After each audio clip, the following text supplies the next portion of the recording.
those montages. Yeah, but we'll get into it. I guess, I don't know, you want to start with our one silent picture? Sure. And that's one of the most famous Charlie Chaplin films, City Lights. Yeah. I mean, this is, I think, the first Chaplin movie I ever saw. And I think the first silent movie I ever saw also. Oh, wow.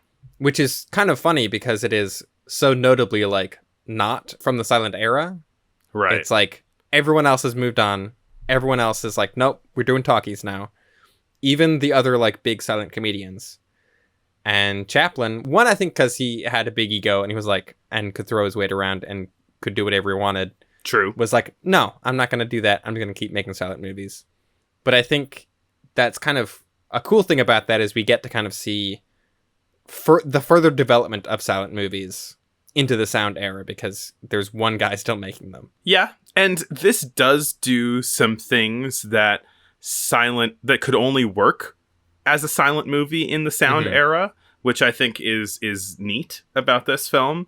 Like, it's a silent movie that is not ignoring sound, the potential of sound technology. Yeah. And instead is using sound technology as like, how can we advance the form of silent movies using this, which I thought was cool. Yeah. In particular, there are some jokes and kind of, I don't know, plot moments that happen that are told via sound. Yeah. And it's the kind of moments that would not work without a synchronized soundtrack. Mm-hmm. Yeah, this movie is silent and it still is making better use of sound than the Coconuts. In particular, I mean, speaking of food items, one of the first sync sound things that you hear is a very Peanuts style, adult style people talking, and it's like, well, it's like a kazoo sound, right? Almost. And I'm wondering if that it's only really in that opening scene, and I'm wondering if that is Charlie Chaplin making fun of like bad dialogue recording of like, this is what you sound like trying to have people talk in movies. It's like, I mean, it's possible, but it kind of seems like it's some sort of bloviating politicians, right? And so it's probably talking about the substancelessness of what they're saying. I'm wondering if that's also kind of a meta joke. If Charlie Chaplin himself is almost just like, see, talking is dumb. You don't want that in your movie. Look at this dummy. Like, you can't even understand what he's saying. That's what you look like. And then look at this cute little tramp. Look at this. Nobody wants to hear what he's saying. Look at this little stinker. That's me. Yeah, he is literally unveiled. He's like sitting on a statue, and they pull a curtain off of him, and it's sort of revealing the tramp to the audience that way, which is kind of a fun little flourish. Yeah, and there's some good. So it's begins with the statue unveiling, which is the way that the tramp is unveiled, but the tramp is sleeping underneath the cover on the statue, and then there's some fun physical comedy with him.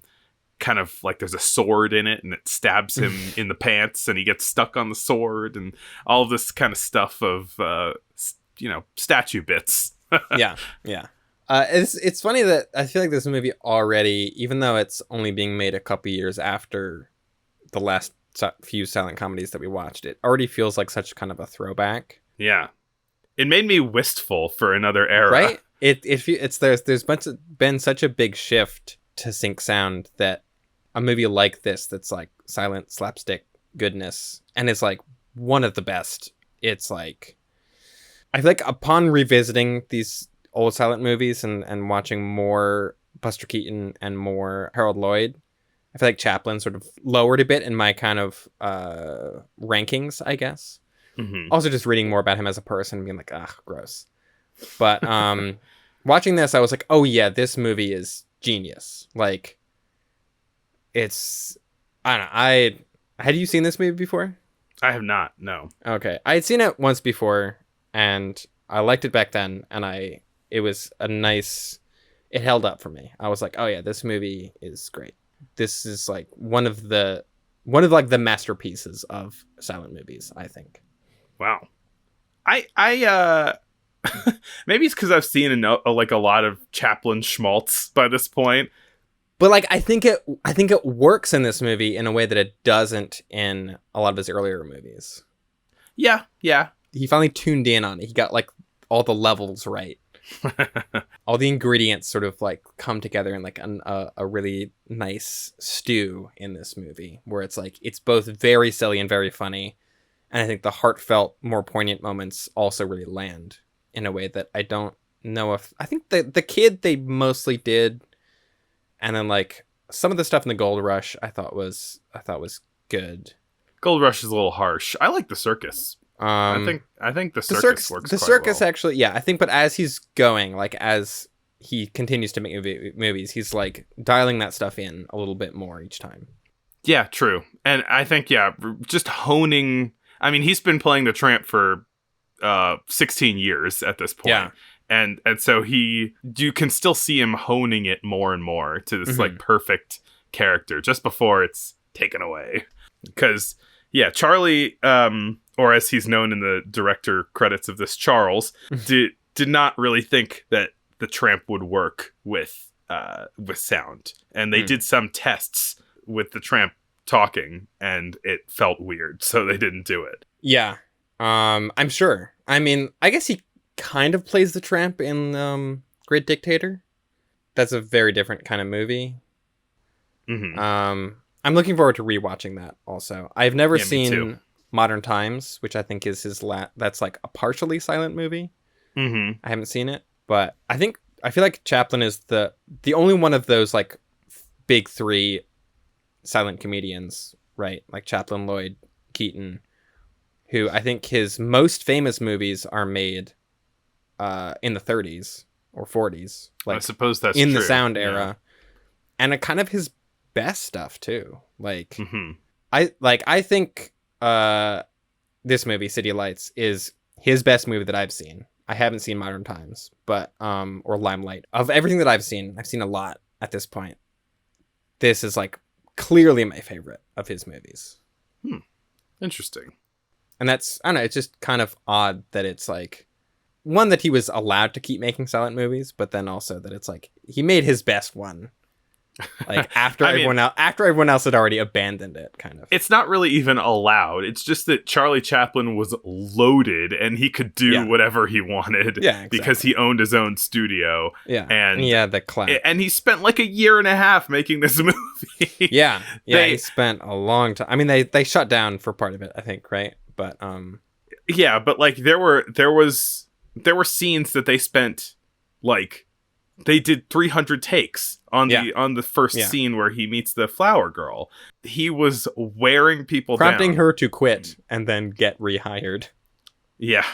There was a lot of Charlie Chaplin was a bit of a Kubrick in a lot of ways, as far as just like being a bit of a perfectionist, taskmaster director, and it rubbed a lot of people the wrong way in a lot of contexts, but I think in particular this movie, which really just seems like him as an unbridled dictatorial director. Yeah.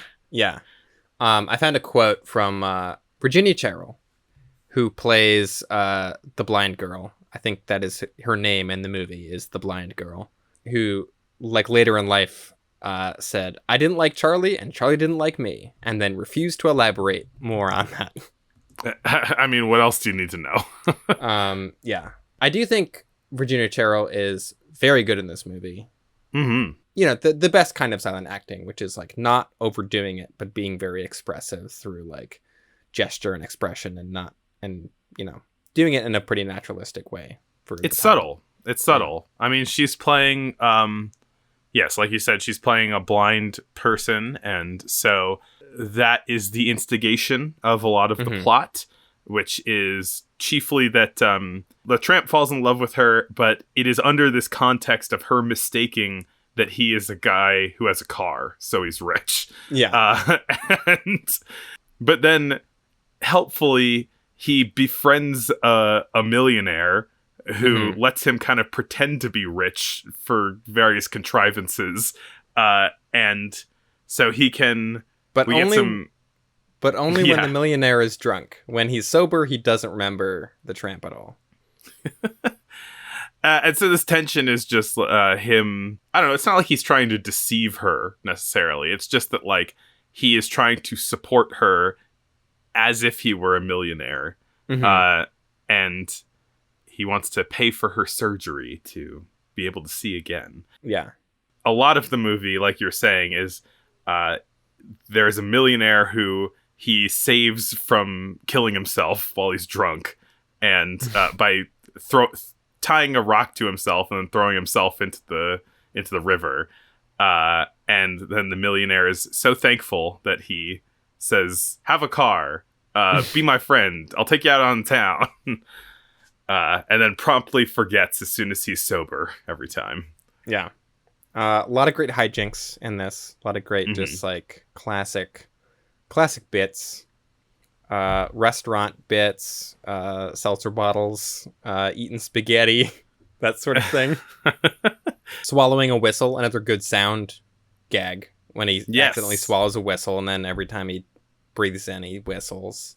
Yeah, he's like hiccuping whistles, and that's a joke that would not really work without a sync soundtrack. Yeah, or, I mean, someone just right there with a whistle getting the timing right every time. I mean, but you'd have to trust that would be the case in thousands of theaters. Yeah. Exactly. It's not like he's lying to her, but he's not really correcting her by saying, "I'm not actually rich."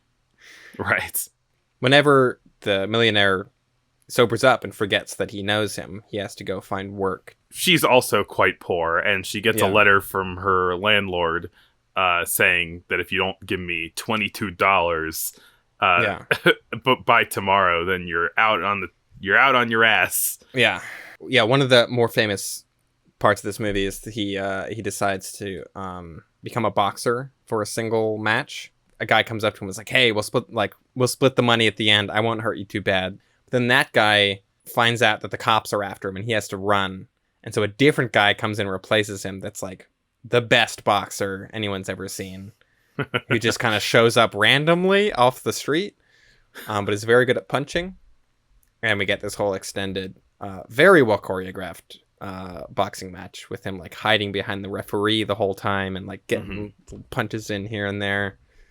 Like very like synchronized kind of ducking behind the referee, almost like was it Sherlock Jr. where Buster is like tracing the route like behind the guy, like walking at the exact same rate or whatever, that kind of deal, but with a referee in the way, and so Charlie actually is, or the tramp is like doing okay in the boxing match, but it kind of ends up going against him. It's a long match, and there's like a lot of hijinks, including more sound jokes of the bell. He gets the rope for the bell kind of tied around him, and so whenever he moves, the match ends, and then he sits down as the match ends, and it rings the bell, and it starts again. It's good. It's good stuff.